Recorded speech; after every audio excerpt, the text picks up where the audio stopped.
Sécurisation des infrastructures, dispositifs technologiques de pointe, coordination entre services, la CAN 2025 a débuté le 21 décembre dernier au Maroc dans un contexte sécuritaire inédit avec l'inauguration du centre de coopération policière africaine à Salé le 18 décembre dernier. Le Royaume affiche une ambition claire, transformer cet événement continental en vitrine d'excellence sécuritaire. Entre soft power et préparation du mondial 2030, quels sont les enjeux de cette mobilisation sécuritaire ? Eh bien, c'est la question à la une aujourd'hui dans ce nouvel épisode de l'œil de l'expert. Et pour en parler, nous recevons aujourd'hui Nizar Deldabi. Bonjour Nizar. Bonjour. Merci infiniment d'avoir accepté l'invitation de Telquel pour cet entretien. Je rappelle que vous êtes analyste en stratégie internationale défense et sécurité et ancien officier supérieur de la gendarmerie royale. Vous êtes aussi directeur du cabinet Safe Skills, cabinet spécialisé en conseil et en formation dans le domaine de la sécurité et cybersécurité également, il me semble. Merci encore d'avoir accepté mon invitation. Alors, Nizar Deldabi, avec l'organisation de la Coupe d'Afrique des Nations, le Maroc, je le dis, ambitionne de délivrer la meilleure CAN de l'histoire entre la gestion des flux de supporters, la sécurisation des infrastructures et la coordination des services. Quel est, à vos yeux, le plus gros défi sécuritaire dans l'organisation de cette CAN ? Comme vous l'avez très bien annoncé, la CAN est un grand événement que le Maroc attend, que le Maroc a appelé de ses voeux durant plusieurs années. On a eu la chance et aussi le privilège d'abriter, d'organiser cet événement d'envergure continentale. Et le Maroc se doit, en plus de tout le travail qu'il a fait en matière de préparation, de construction des stades, des hôtels, etc., toute l'infrastructure globale qui permet d'accueillir d'abord les équipes qui vont participer, mais également tous les visiteurs. On sait qu'on va avoir un afflux, d'ailleurs, on le voit maintenant quand on se balade dans les rues à Rabat, à Casablanca. Et donc, à côté de tout le volet, je vais dire, organisationnel en termes d'infrastructure, en termes d'organisation purement sportive, il y a le domaine sécuritaire. C'est ça. Pourquoi? Parce que on a déjà, comme je l'ai dit, un afflux très important de touristes, de visiteurs, des supporters de foot, mais aussi des gens qui viennent visiter le Maroc pour la première fois. Et il est essentiel d'assurer d'abord une sécurité globale de l'événement. Donc, que ce soit aux abords des stades, vous l'avez très bien dit, le focus va être mis bien sûr sur les installations sportives, les stades, les fan zones. Il faut que les supporters soient accueillis de la meilleure des façons, parce qu'il y a aussi le volet hospitalité marocaine. Bien sûr.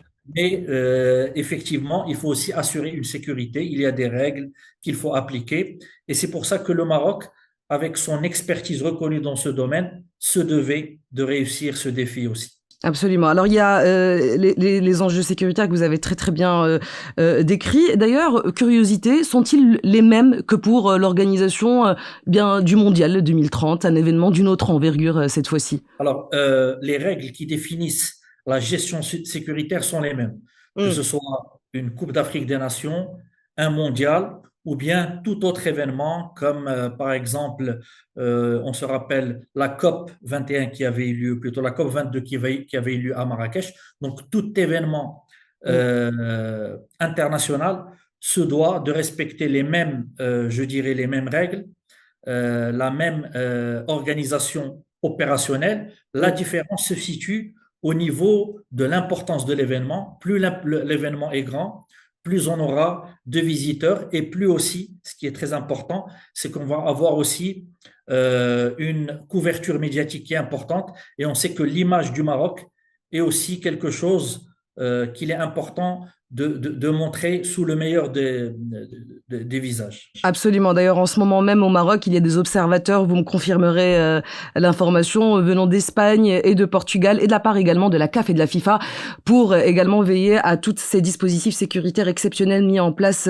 en marge de l'organisation de cette Coupe d'Afrique des Nations. Alors, je le disais il y a quelques instants, Nizar Deldabi, vous avez été officier de la gendarmerie royale. On s'en souvient lors du match d'ouverture Maroc Maroc-Comores dimanche dernier, les forces de sécurité ont réussi à identifier et extraire en quelques minutes des supporters qui dirigeaient des faisceaux laser vers l'arbitre, et cela parmi 66 000 spectateurs. Vous, avec votre regard d'expert, comment expliquez-vous une telle efficacité opérationnelle? Comme vous avez très bien fait de parler du terme efficacité opérationnelle, ben, l'efficacité opérationnelle se construit avec l'expérience, avec l'expertise. Il Mm. faut savoir que le Maroc, si pour l'instant la CAN est une réussite, de l'avis même des médias internationaux, des supporters qui sont interviewés à la sortie des matchs, c'est parce que le Maroc, d'abord, a eu une expérience en termes d'organisation sportive avec les mondialitos, le mondial des clubs, qui a été organisé 2 fois à Marrakech, à Rabat, ainsi que dans d'autres villes. Mais c'est aussi par l'expertise et je dirais, les compétences de nos forces de l'ordre. Donc, Mm. quand je dis forces de l'ordre, j'inclus la police, la gendarmerie royale, les forces auxiliaires, l'armée et tous les acteurs qui interviennent. Donc, on a cette expérience et cette expertise. Ouais. Et pour revenir à l'exemple que vous avez donné, c'est que le Maroc, dans l'exercice des fonctions, que ce soit toutes les forces de sécurité que j'ai citées, ont depuis quelques années intégré l'apport technologique. Mm. C'est-à-dire que les menaces, les risques sont en train d'évoluer dans le domaine cyber, dans le domaine de la sécurité physique. On voit qu'on utilise maintenant de nouveaux appareils, de nouvelles techniques, l'utilisation de drones, l'utilisation de l'IA.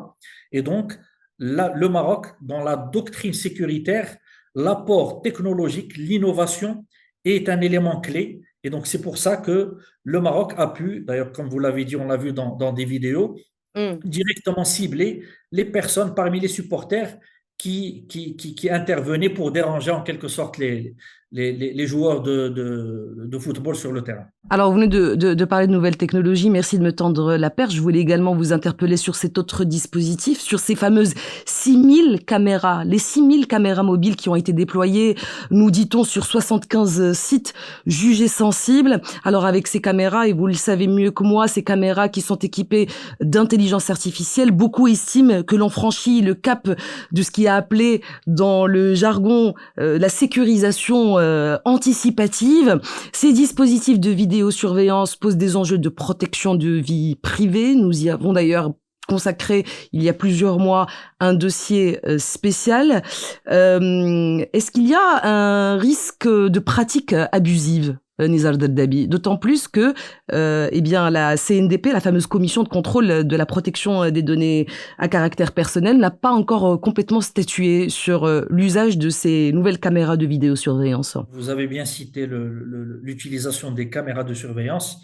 Comme vous avez dit, les citoyens marocains, déjà ceux des grandes villes que sont Rabat, Casablanca, se sont déjà quelque peu habitués à ce nouveau dispositif que Mm. l'on trouve maintenant à tous les carrefours, les ronds-points, les axes importants de la ville et qui a pour seul objectif d'assurer la sécurité publique.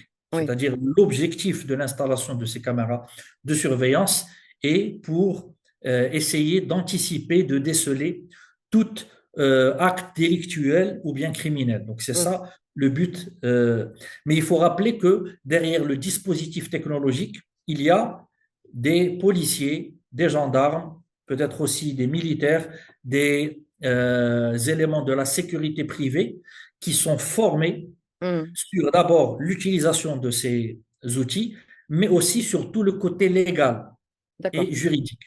C'est-à-dire que pour toute utilisation de technologie qui est installée dans l'espace public, elle doit respecter un certain nombre de règles. Elle doit être utilisée, comme je l'ai dit, uniquement à usage préventif ou bien répressif. C'est-à-dire qu'on met les caméras, que ce soit dans l'espace public ou dans les terrains, pour essayer de prévenir Mm. des troubles à l'ordre public, des débordements. S'il y a un début de problème entre supporters de deux équipes rivales, que dès que ça se déclenche, on puisse le repérer et qu'on puisse intervenir, ou bien dans un volet répressif. C'est-à-dire que s'il y a un acte délictuel qui a été Oui. commis, une bagarre, une détérioration d'un bien public, à ce moment-là, on revient à ces enregistrements pour voir qui est le responsable et ensuite faire tous les actes de la procédure judiciaire. Alors j'en parlais en introduction, Nizar Dabi, le 18 décembre dernier, le premier centre de coopération policière africaine a été inauguré. Au-delà du symbole Nizar Dabi, que représente concrètement cette structure pour la sécurisation de la CAN 2025? On le voit maintenant, c'est que un grand événement comme la CAM regroupe des supporters venus des quatre coins du continent et pas que. On a aussi beaucoup d'Européens, donc d'éléments de la diaspora africaine qui vivent en Europe, mais Oui. aussi tout simplement des Français, des Britanniques, des étrangers passionnés de football. Et on Mm. sait que la CAN maintenant, c'est un des événements phares dans le calendrier footballistique de l'année.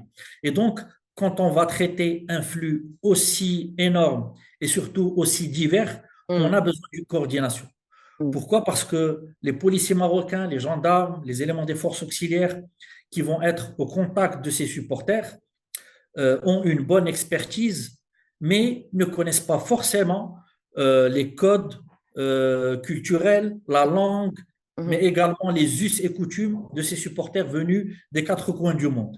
Et donc, le but de ce centre de commandement et liaison inauguré au début de la CAN, c'est d'abord de créer un espace d'échange entre des policiers venus, j'imagine, des 23 autres équipes qui ont été qualifiées, pour que si on a un problème de communication avec l'un des supporters, mais même s'il y a eu une affaire judiciaire, c'est Oui. qu'on puisse faire intervenir ces éléments, comme je l'ai dit, pour soit une assistance pour une audition, un procès verbal, mais aussi pour un échange d'informations. Mm. On a parlé de petits délits, mais il y a aussi des menaces importantes qui pèsent sur la CAN, comme pour tout autre grand événement, Oui. qui sont des menaces de terrorisme, de cybersécurité, et on a besoin d'un apport en matière de renseignement des polices de ces pays frères et amis africains qui sont représentés par leurs équipes au Maroc. Et tiens, en parlant de cybersécurité, justement, Nizar Dabi,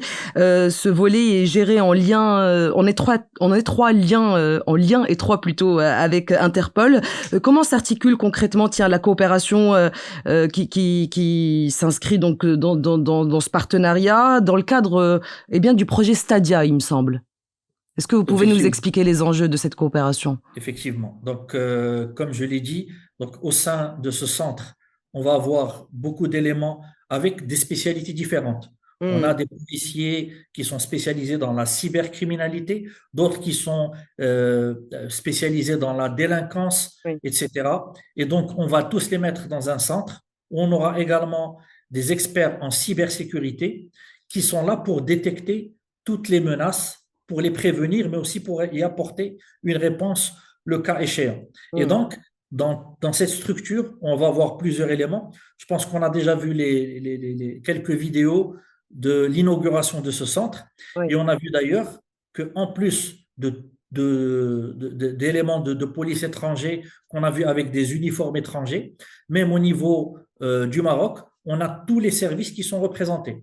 On a la police, la gendarmerie, les forces auxiliaires, mais aussi des éléments des forces armées royales, parce qu'on sait également que le volet de la cybersécurité au Maroc, il est coordonné par la DGSSI, la Mm. Direction générale de la sécurité des systèmes d'information, qui relève de l'administration de la défense nationale. Et peut-être encore une question pour vous, Nizar Dalabi, concernant ce volet de cybersécurité. C'est une question qui intéressera sans doute eh bien, nos auditeurs et auditrices. C'est la question eh bien, des réseaux de revente illégale de billets, les fameux samsara. Comment s'organise tiens, aujourd'hui le dispositif global de sécurisation pour lutter contre ce fléau? Alors, je ne suis pas dans le secret des dieux, mais ce que je peux vous dire de par mon expérience, Oui. c'est que, il y a des unités de police judiciaire au niveau de la DGSN, de la gendarmerie royale, qui ont pour but d'intervenir en cas de commission de délits ou bien d'infractions qui sont relatives au domaine cyber. Mm. Et on sait que pour cette édition, la vente de tous les tickets s'est faite à travers l'application Yalla, qui Ça. est d'ailleurs dont la responsabilité est pour la CAF. C'est la CAF qui gère toute cette opération, Mm. sauf que les délits sont commis sur le sol marocain, et donc c'est la police et la gendarmerie, les enquêteurs qui vont intervenir Et il y a différents procédés, différents outils informatiques pour cibler les personnes qui vont proposer à la vente ces billets à des tarifs, on a vu, Absolument. totalement exagérés. Ouais. Et on peut être sûr que, comme on le sait dans le domaine cybercriminel, c'est que tout cybercriminel, quand il utilise l'outil numérique, laisse une trace Mm. par rapport à son adresse IP, par rapport à son téléphone portable, mais aussi tout un tas d'indices et de preuves qu'on ne peut pas nous voir sans une expertise, Mm. mais que les services des enquêteurs de police judiciaire peuvent traquer. Et surtout, c'est ce qui a mené, je pense, on l'a vu d'après un communiqué de la DGSN, où 8 personnes ont été interpellées.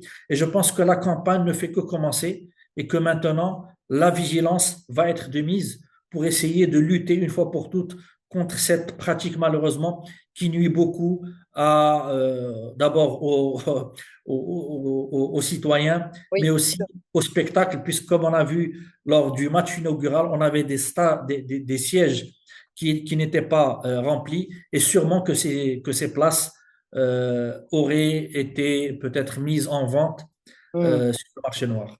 La problématique deviendra d'autant plus cruciale à l'approche du grand jour des phases de demi-finale et de finale. Cette Effectivement. Coupe d'Afrique des Nations qui se poursuivra, on le souligne, jusqu'au 18 janvier prochain.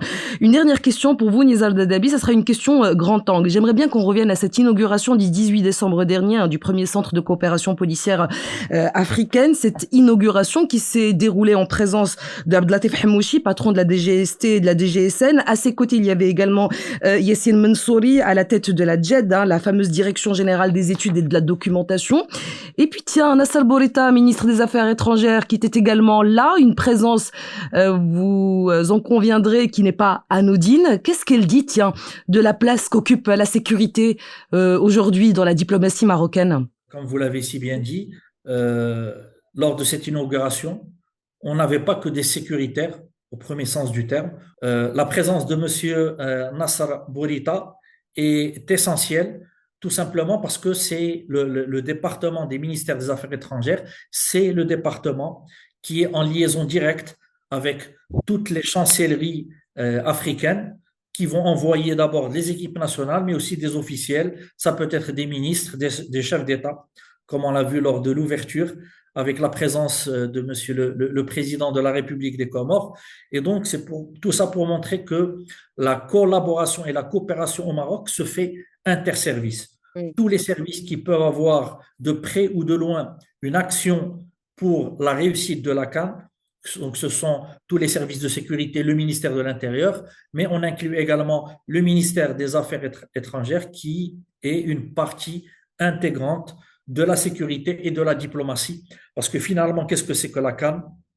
La CAN est un événement qui va permettre au Maroc, à son économie, à tout le développement du pays de rayonner à travers l'Afrique et de rayonner à travers le monde. Et qui mieux que Monsieur le ministre des Affaires étrangères pour jouer ce lien entre tout ce qui se passe au niveau national et son environnement continental et international. Ça sera le mot de la fin, Nizar Dadabi. Merci infiniment d'avoir accepté mon invitation. C'est moi qui vous remercie. Je rappelle que vous êtes analyste en stratégie internationale, défense et sécurité, ancien officier supérieur de la gendarmerie royale et puis aujourd'hui directeur du cabinet Safe Skills, cabinet spécialisé en conseil et formation dans le domaine de la sécurité et de la cybersécurité. Merci encore. C'est la fin de ce numéro de l'œil de l'expert. Merci à tous et à toutes de l'avoir suivi. À bientôt pour une nouvelle édition. D'ici là, n'hésitez pas à vous abonner à telquel.ma pour suivre cette CAN et aussi scruter l'essentiel de l'actualité nationale et internationale. À bientôt.